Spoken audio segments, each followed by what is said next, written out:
Então, gente, bom dia. Deixa eu virar o microfone aqui.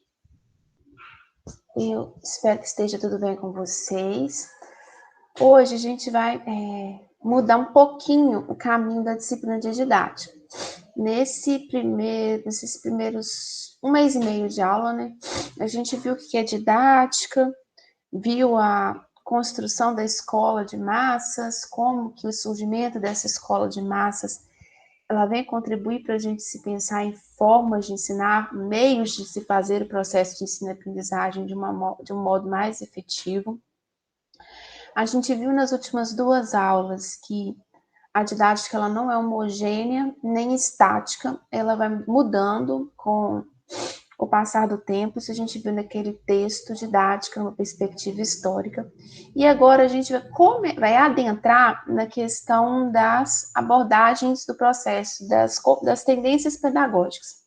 Então, para trabalhar essas tendências pedagógicas, eu estou trazendo para vocês o livro Ensino, as abordagens do processo. Eu sempre falo errado, gente, não sei por que dá um lado fala, eu falo sempre ensino as abordagens do método. E se eu falar errado, eu ensino as abordagens do processo, da Mizukami, tá? Então, eu vou dar um panoramão aqui no livro da Mizukami, e depois, no final, vou explicar para vocês como que a gente vai fazer a dinâmica para fazer a leitura deste livro, tá?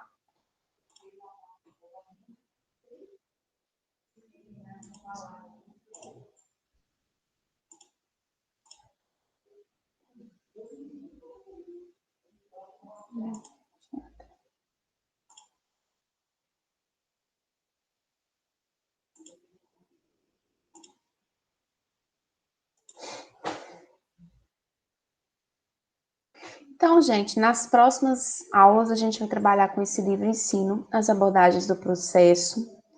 Aqui está a referência dele. Esse livro, a referência dele está de 1986, que é a primeira edição, mas é um livro tão usado, tão vendido para curso de educação, para curso de pedagogia, que vocês podem procurar no Google a versão nova dele, tá como ele fosse de 1992. Geralmente, quando o livro é muito vendido, eles vão atualizando as edições do livro, mas eles não mudam o ano, porque o livro, geralmente, instituição pública é comprado por licitação, e a pessoa pede um ano, então, para não perder a venda, mantém o mesmo número. Então, é a mesma coisa, o livro de 86 e o de 92. Eu já disponibilizei para vocês no Siga esse livro todo, tá? Então, bom dia, Ariana. Vou apresentar para vocês, essa aqui é Maria das Graças Nicolete Mizukami, vulga Mizukami. Ela é professora, pedagoga, ela fez mestrado e doutorado na PUC-Rio, era professora titular da UFSCar, e atualmente ela leciona na Mackenzie. O que a gente vê, ela é uma grande referência também para quem estuda na educação. O que a gente costuma ver nesses grandes nomes é que eles fizeram uma trajetória na universidade pública, eles se aposentam na universidade pública e geralmente vão para contribuir em instituições particulares, universidades particulares. Então, esse é o caso da Mizukami, que ela trabalha na UFSCar e vai lecionar depois na Mackenzie, tá? Então, essa aí é a Mizukami.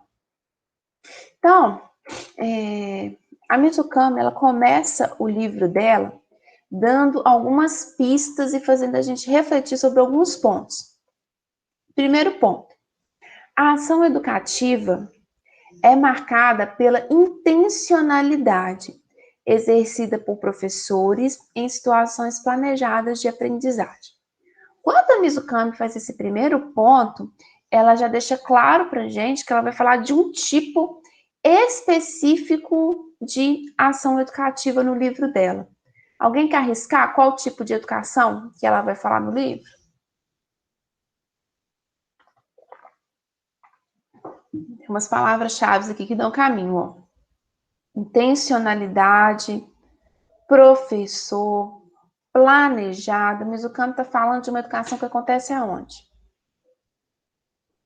Na escola. Na escola, exatamente. Então, o que ela vai pautar no livro dela é o que acontece na escola. Nunca se esqueçam que a educação é um processo amplo. Ela acontece em vários lugares, várias instâncias. Mas quando a gente fala que tem uma intenção, professor que é planejada, a gente está falando da escola.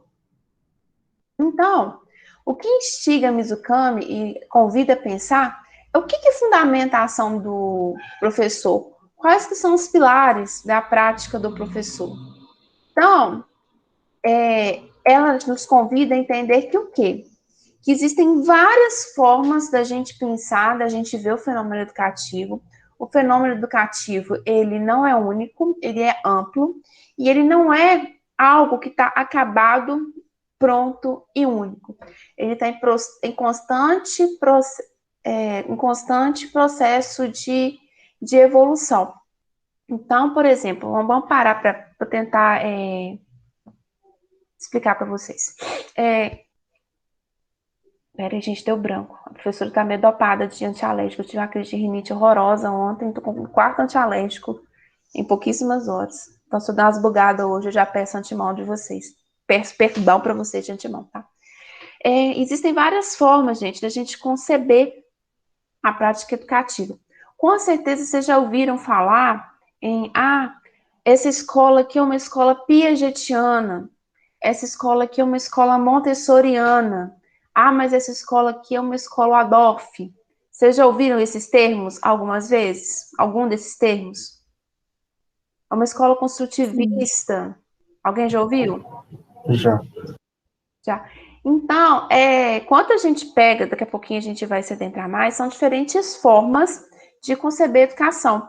Existem diferentes teóricos, diferentes teorias que pensam em educação, cada uma vai pensar a educação de acordo com determinados pressupostos. Existe aquela que é a melhor teoria? Existe aquela que é a resposta certa? Não. Eu defendo que não existe. A escolha de qual teoria que você vai utilizar, qual método que você vai utilizar, está muito relacionado ao que você acredita que seja a docência, as suas experiências passadas, mas um pouquinho a gente volta nisso. E a educação nunca é uma realidade acabada, gente. A educação é uma prática que se dá entre pessoas. E a escola, ela não está ilhada. Ela se vê totalmente influenciada por tudo que está acontecendo. Quem diria há 2 anos atrás que eu estaria dando aula de formato remoto via internet? A realidade da educação, ela nunca é única e precisa. Às vezes acontecem fatos, acontecem coisas que fazem com que a gente repense a prática. É o caso da pandemia agora, é a forma como ela mudou que a educação, a escolarização acontecesse. O que vai acontecer quando as aulas retornarem? O que vai ser esse ensino híbrido? Ninguém sabe ainda. Mas isso deixa claro para a gente de que a educação, ela não está parada no tempo, ela não é única e ela está em constante processo de evolução e mudança. E essas mudanças, elas estão atreladas ao histórico e ao humano. E é um fenômeno de multidimensões, não é um fenômeno restrito só, eu só quero pensar o método que eu vou utilizar. O método que você escolhe para você utilizar em sala de aula, ele é influenciado por N outros fatores. É isso que a Mizukami, ela quer nos convidar a pensar no livro dela. Tranquilo até aqui, gente? Alguma pergunta, colocação? Tranquilo, para isso.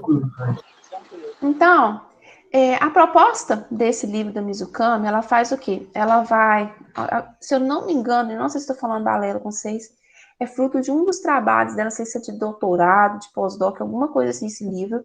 Então, ela se propõe a analisar diferentes conceitos e procedimentos de ensino-aprendizagem, ela vai fazer categorias para poder fazer essa análise. Se não me engano, mais no final eu vou falar dessas categorias. Para cada abordagem, são 5 abordagens que ela trata no livro dela. Para cada abordagem, ela faz 11 categorias para poder explicar. E ela deixa claro ao leitor dela o que foi a construção de um modelo que ela fez para poder tentar entender o fenômeno educativo. E que essa proposição dela, ela espera que motive novas discussões, pesquisas, gere hipóteses sobre o processo de ensino e aprendizagem. Ela não considera que esse modelo dela esteja fechado ou seja único, até porque a gente sabe que nada fica parado no tempo, hoje uma coisa assim, depois ela muda. E ela tenta, com esses modelos que ela vai propor, apontar quais elementos que são valorizados e mais importantes dentro de cada perspectiva de abordagem. Então, a primeira coisa que eu quero que vocês pensem, entendam e guardem que quando que a gente fala de educação, gente, educação é um bichinho complexo. A escola não está, como eu já disse para vocês anteriormente, afastada de tudo. Ela é... Deixa eu desligar o celular aqui, gente. Tirar do... Ah, não, já tá no mundo. Ela é influenciada por uma série de aspectos e até se chegar ao que vai se ensinar, como vai ser ensinado dentro da escola, de forma implícita ou explícita, vários aspectos eles são considerados. A gente pega a dimensão humana, ou seja, o que você vai ensinar na escola e como você vai ensinar a escola está ligado ao tipo de homem. Bom dia, Daiane. O que você vai ensinar e como uma escola ensina, gente, ela está muito ligada ao tipo de homem que essa escola quer formar. Se a gente, por exemplo, vive numa sociedade que é uma ditadura, vamos pensar assim. Vamos pegar, melhor ainda, vamos pegar, por exemplo, o período da ditadura militar no Brasil. Durante o período da ditadura, houve uma reforma muito grande na escola, nos currículos, ficou tudo muito centralizado, para que o governo ditatorial resolvesse o que seria ensinado, e a gente vê que algumas matérias que existiam no currículo antes, como filosofia, sociologia, história, geografia, elas são apagadas do currículo, elas são retiradas, e a gente que vê, por exemplo, essas matérias condensadas em uma matéria única, que é estudos sociais, que essa matéria se chamava. As disciplinas de história, geografia, sociologia, filosofia, elas são disciplinas que nos auxiliam a pensar a sociedade, o homem, são disciplinas mais teóricas e que em determinados pontos delas, elas dialogam com a construção de um conhecimento crítico. Quando a gente tem um regime ditatorial, por exemplo, é um tipo de governo que não tem a pretensão de que se formem sujeitos críticos, pessoas que vão questionar a forma de governo que é posta. Então, uma das formas de eu tentar... Bom dia, Valéria. De eu tentar dar uma controlada e pensar no tipo de homem que eu quero formar, se eu tenho um regime ditatorial, eu quero pessoas que sejam submissas, que não questionem, que aceitem o regime tal qual como ele é. Então, a gente vê, por exemplo, no Brasil, essa questão das disciplinas, e outra coisa também, a gente vê ensinar na escola uma disciplina, a gente sempre fala o nome dela errado, OSPB, em Educação Cívico-Militar, Educação Moral e Cívica, desculpa, falei o nome errado, que são disciplinas que vão trabalhar os valores que aquele regime, aquela forma de governo que está no poder daquele momento, ele quer que o aluno saia e replique na sociedade. Então, quando vai se ensinar alguma coisa, se pensa em que tipo de homem, que tipo de ser humano que se quer pensar. Vou trazer outro exemplo para vocês. Aí vamos pegar Paulo Freire, o tão condenado, xingado Paulo Freire, que meu coração até dói. O Paulo Freire, ele tem grande contribuição da teoria dele, é trabalhar com educação de jovens e adultos. Ele cria um projeto de alfabetizar em 40 dias em Angicos, que eu acho que Angicos é Pernambuco, e essa forma como o método, que ganha o nome de método Paulo Freire, fica muito famoso pelo mundo. No método do Paulo Freire não quer ensinar o aluno dele a apenas ler. Por exemplo, panela. O aluno viu aquelas letras, sabe decodificar o que é panela. No método Paulo Freire, ele vai trabalhar com a questão da panela, mas ao mesmo tempo ele vai problematizar a panela. Ah, panela, por que a gente usa panela? Para pôr comida? Ah, na sua casa tem comida todos os dias? Sim, não. Por que será que você não tem comida todo dia? Por que será que tantas pessoas têm acesso à comida e outras não têm? Porque existe a questão da diferença alimentar no Brasil. Então, ao mesmo tempo em que ele vai ensinar a ler e escrever, ele problematiza. Então, a dimensão do método Paulo Freire, da teoria freiriana, ela quer formar sujeitos reflexivos. Mas esse tipo de sujeito que o Paulo Freire ele quer formar com método de alfabetização é um tipo de sujeito que não tem nada a ver com o que a ditadura militar permitia. Então, quando a ditadura militar se instaura no Brasil, Paulo Freire é caçado e o método dele banido. Então, entendam essa questão do que se ensina na sala de aula não é neutro, tem uma dimensão humana que está muito ligada ao tipo de sujeito que se quer formar e qual que é o governo, a sociedade que está em vigor naquele momento. Quando eu vou ensinar, além de definir o que eu vou ensinar, eu tenho que escolher a técnica, ou seja, a forma como eu vou ensinar. E a Mizukami é muito feliz nesse livro dela, porque ela mostra direitinho isso dentro de cada corrente de pensamento. Por exemplo, o que é a técnica? Se eu estou num tipo de... Se eu quero formar um aluno que seja um mero reprodutor de conteúdo, eu vou utilizar uma aula expositiva, eu vou considerar o meu aluno um ser raso, que não pode trazer absolutamente nenhuma contribuição para a minha aula, para a minha exposição. Eu, enquanto professora, me coloco como a dona da verdade, como a detentora do saber, e o aluno, para mim, é colocado como um sujeito que não sabe nada, somente está ali para poder aprender, não está ali para poder troca de ideia. O professor é o rei, está no pedestal. Eu vou utilizar, geralmente, decoreba, enunciados prontos. Eu não dou muita liberdade para o aluno, para que o aluno fale, para que o aluno interaja. Eu não considero a bagagem que o aluno traz. Então, quero que vocês entendam que está tudo muito ligadinho entre si. A questão dos aspectos cognitivos, que é bem ligada às teorias da psicologia, de como que a pessoa aprende. A questão emocional também está envolvida no fenômeno educativo e faz parte do processo de ensino-aprendizagem. Quando o aluno ele tem uma relação de respeito e confiança com o professor, que ele se sente à vontade para poder levantar a mão, tirar a dúvida dentro de sala de aula. A gente sabe que existem casos da forma como o professor se porta dentro de sala de aula, que tem aluno que tem medo de parar a aula, tentar esclarecer uma dúvida, porque não sabe. E professor, que o aluno pede para esclarecer uma dúvida, o professor xinga o aluno de tudo quanto é nome, chama o aluno de burro. Sabe que isso acontece.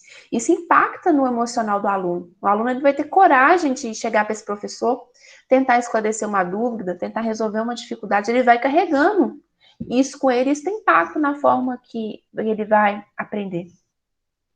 A questão política, sociopolítica, interfere muito na escola, o que acontece na sociedade, o que acontece na política e vai cair na escola na forma das legislações, dos decretos, tem um impacto muito grande, e a questão da cultura também fecha essa chave, esse círculo aí do fenômeno educativo, do que impacta na educação. Então, quando se chega lá no final do que você está ensinando, tudo isso foi pensado de forma clara ou de forma oculta. Tranquilo, gente? Alguma pergunta? Dúvida, colocação? Alguém quer falar de alguma experiência que já teve com algum dessas bolinhas?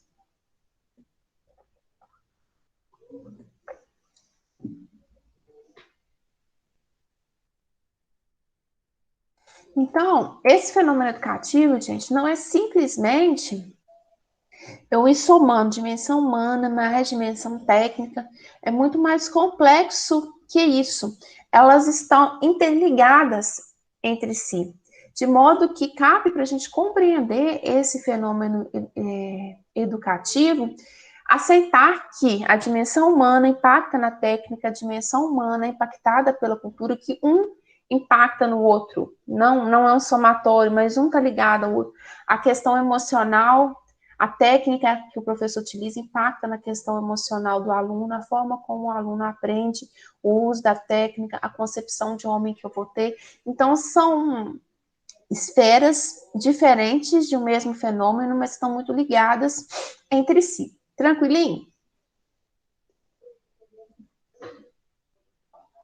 Tranquilo, Thaís. Tranquilo. Então, a Mizukami, ela faz o levantamento de 2 ou 3 pontos que ela considera muito importantes para que a gente consiga fazer a leitura do livro dela. Primeiro, que toda teoria, proposta ou abordagem do processo de ensino-aprendizagem, ela, apesar de tratar de um fenômeno muito amplo e complexo, nós não conseguimos, gente, compreender o todo. Nós não somos Deus. E assim é uma abordagem do processo. Geralmente, essa abordagem, ela vai pegar um ou outro aspecto, privilegiar um ou outro aspecto dentro do fenômeno educacional, e isso, de certa forma, é um reducionismo. Vamos falar o que significa isso, vamos lá. Quando a Mizukami, ela traz no livro dela, por exemplo, a abordagem humanista. A abordagem humanista, ela está ligada àquela corrente da psicologia, o humanismo. Eu espero que vocês se lembrem que a gente viu o humanismo no semestre passado. O que é essa corrente do humanismo? É uma corrente teórica que dá muita ênfase no desenvolvimento pessoal, na dimensão humana, na busca pela realização, no impacto das relações entre os sujeitos no processo de ensino-aprendizagem. Então, quando a gente pensa na abordagem humanista, ela, de certa forma, pega esses aspectos. Então, ao ela escolher alguns aspectos, ela vai deixar outros de lado. Ela se reduz à relação interpessoal e à dimensão humana. Já na abordagem comportamentalista, que a Mizukami também traz no livro dela, a gente vê que vai dar ênfase à dimensão técnica, ao que é objetivo, mensurável, o que pode ser controlado, porque é uma abordagem do processo, que eu também espero que vocês se lembrem do período passado, que está totalmente ligada ao behaviorismo, vai ser muito influenciada pelos pensamentos do nosso amigo Skinner. Então, a corrente comportamentalista, ela também traz redução, ela elege alguns aspectos para trazer para a sua teoria. E é importante que a gente saiba que essas abordagens, elas reduzem por escolherem alguns aspectos, mas, mesmo elas terem reduzido alguns aspectos, tendo eleito alguns como principais de serem trabalhados, esses aspectos, eles não podem ser desconsiderados, eles precisam ser compreendidos para que a gente entenda melhor essa abordagem, as abordagens de ensino, as tendências, o processo de ensino-aprendizagem. O segundo ponto que a Mizukami nos convida a refletir é que toda teoria do conhecimento, quando vocês pegarem para ver o livro, não sei se alguém aqui já teve a curiosidade de folhear, vocês vão ver que as abordagens, tendências que a Mizukami elege, muitas delas estão ligadas a determinadas correntes de pensamento da psicologia. Por quê? Porque a psicologia, ela começa por volta dos 1900, lá vai bolinha, a psicologia, à medida que ela vai ganhando o status de ciências, ela é vista como, por algumas vertentes, como uma ciência que pode contribuir muito para a educação. Então, a gente vai ver, em alguns pontos, a psicologia dialogando muito com a educação. Então, e a psicologia, enquanto ciência, ela vai se basear em algumas teorias do conhecimento. Vou trazer exemplo para vocês daqui a pouco, vai ficar bem claro, para que algumas dessas correntes, elas se consolidem, tá? Mas essas teorias do conhecimento, elas podem aparecer puras ou combinadas. Daqui a pouco vocês vão entender isso direitinho. E toda vez que a Mizukami coloca, toda vez que a gente tenta interpretar a vida, entender o ser humano, a gente toma uma determinada opção em relação ao sujeito e ao meio. Enquanto a gente a gente faz essa escolha de uma determinada posição, da forma que a gente encara para a gente, o que é um homem, o que é mundo, o que você considera que é aprendizagem. Todos nós fazemos essa opção quando a gente entra dentro de sala de aula. Isso pode ficar implícito ou explícito. Como tem que falar várias vezes com vocês, quem é neutro nessa vida é detergente. Enquanto professor, a gente toma uma tomada de posição, e essa tomada de posição, da forma como a gente vai ensinar, ela está ligada à forma que a gente vê o ser humano, à forma que a gente vê o meio, à forma que a gente considera aqueles fatores que a gente viu no slide anterior. Vamos tentar clarear. Empiristas. Os empiristas, eles são uma vertente do pensamento que dá muita ênfase à questão da experiência. Então, segundo a Mizukami, é uma vertente de pensamento que dá muito foco na importância do objeto no processo de ensino-aprendizagem. Não entendi nada, Thais. Me explica. Calma, vamos explicar. O conhecimento, para os empiristas, é algo que já está no mundo. Na medida que a gente vai vivendo, a gente vai tendo contato com esse algo que já existia. Então, para os empiristas, o sujeito, nós seres humanos, somos muito influenciados pelo meio, muito influenciados. Então, a gente pensa tentar trazer isso pedagogicamente, para os empiristas, o conhecimento ele é reduzido a algo que você aprende de forma externa, a partir de experiências, de verbalizações, de recursos que são transmitidos.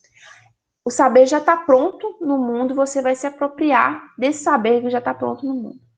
Já os inatistas, enquanto os empiristas vão dar ênfase no objeto, os inatistas eles vão colocar a ênfase no sujeito.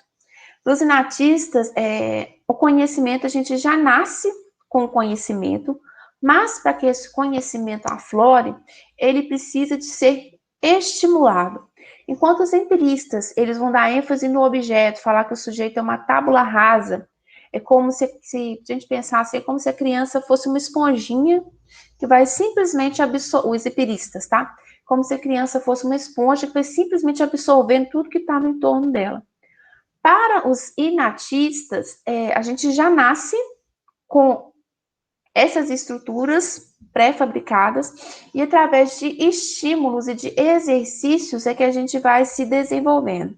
Essa teoria, lembrando o nome que a gente viu na psicologia de semestre passado também, vai ter muita ênfase no Piaget, na medida que a gente que o sujeito, ele vai sendo estimulado, ele vai conseguindo gerar conhecimento. Então, aqui a gente vê que um é empirista, outro é inatista. Os interacionistas já são uma vertente que mistura essas duas formas de se conceber o conhecimento. Defendem que o sujeito ele aprende pela interação do sujeito com o objeto.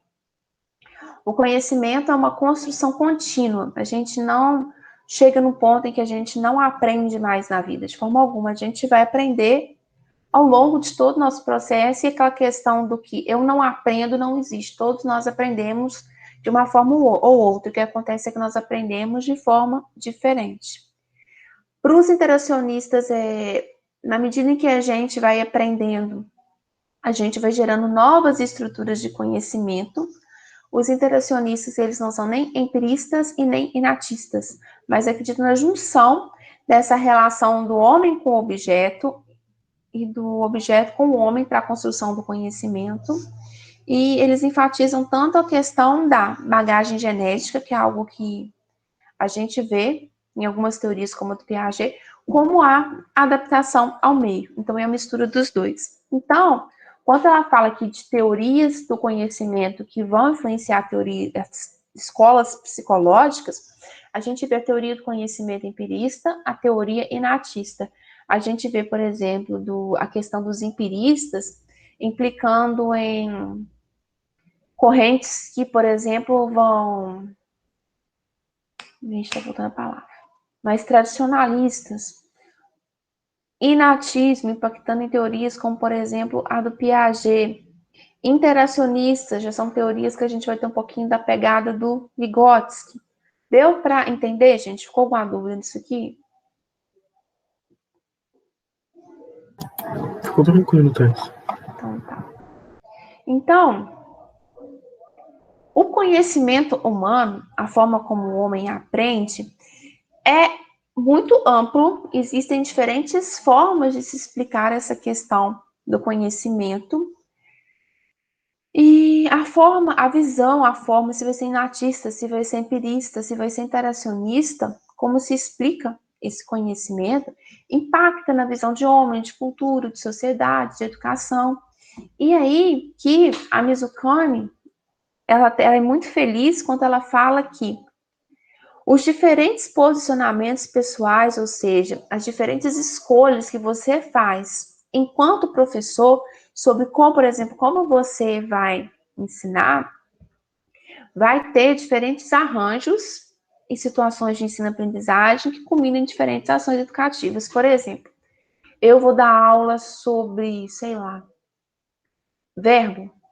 Eu escolho trabalhar o verbo com aula expositiva e vou cobrar do meu aluno para avaliar se ele aprendeu ou não por uma prova. Isso, a forma como eu escolhi trabalhar com esse conteúdo é totalmente ligado a uma pegada mais tradicional de ensino. Agora, por exemplo, eu vou trabalhar com verbo. Eu escolho que eu vou trabalhar os conceitos de verbo através de jogos.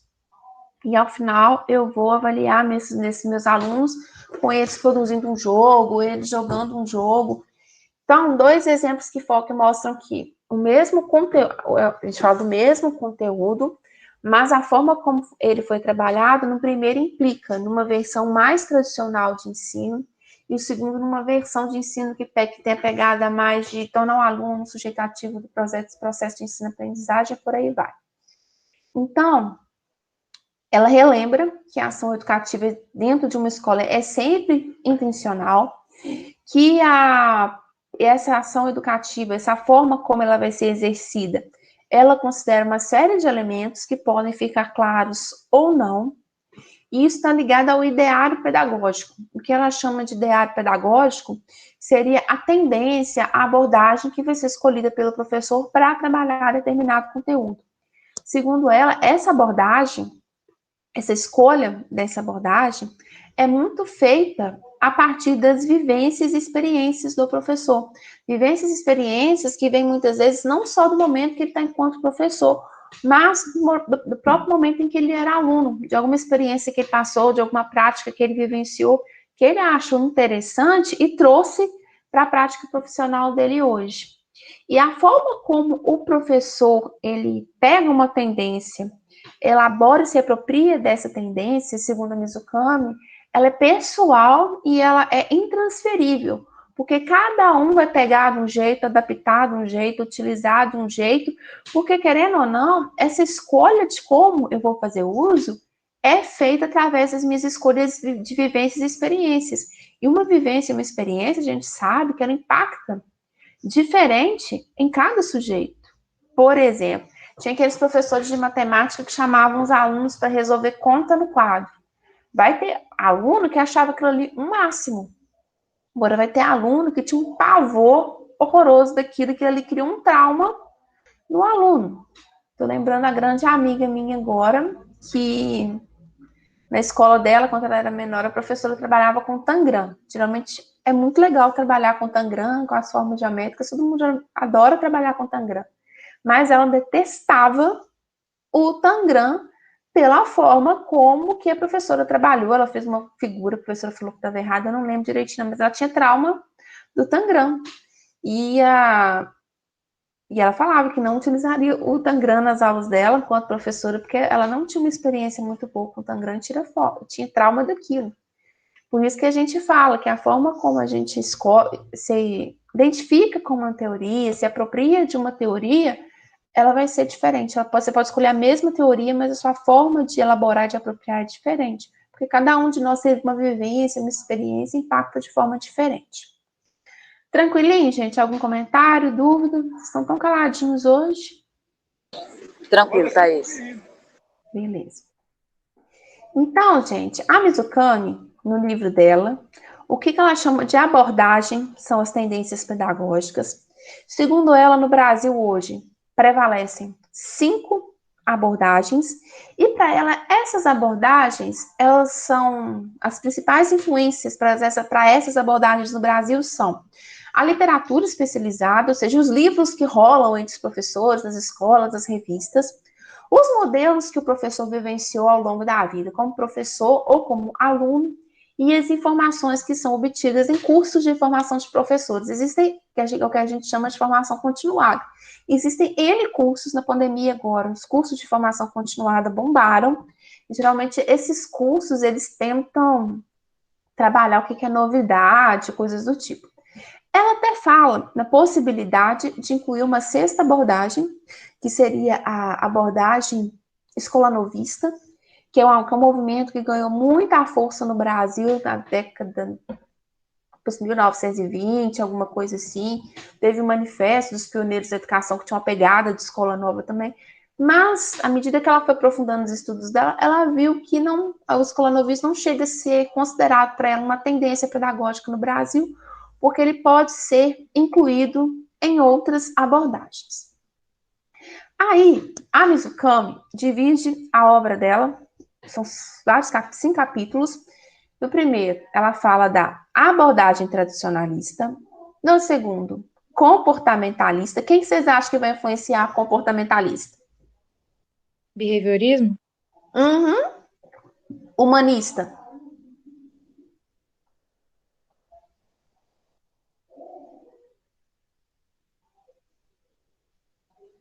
Ninguém? Cognitivista. Quem vocês acham que é a influência aqui?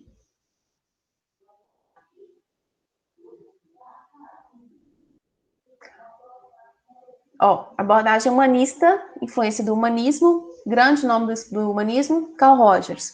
Comportamentalista, grande nome, Skinner. Cognitivista, gente. Quem que fala de cognição na psicologia, gente? Começa com P, termina com T. Piaget? Piaget. E a sociocultural? Quem vocês acham que é o nome que vai estar aqui?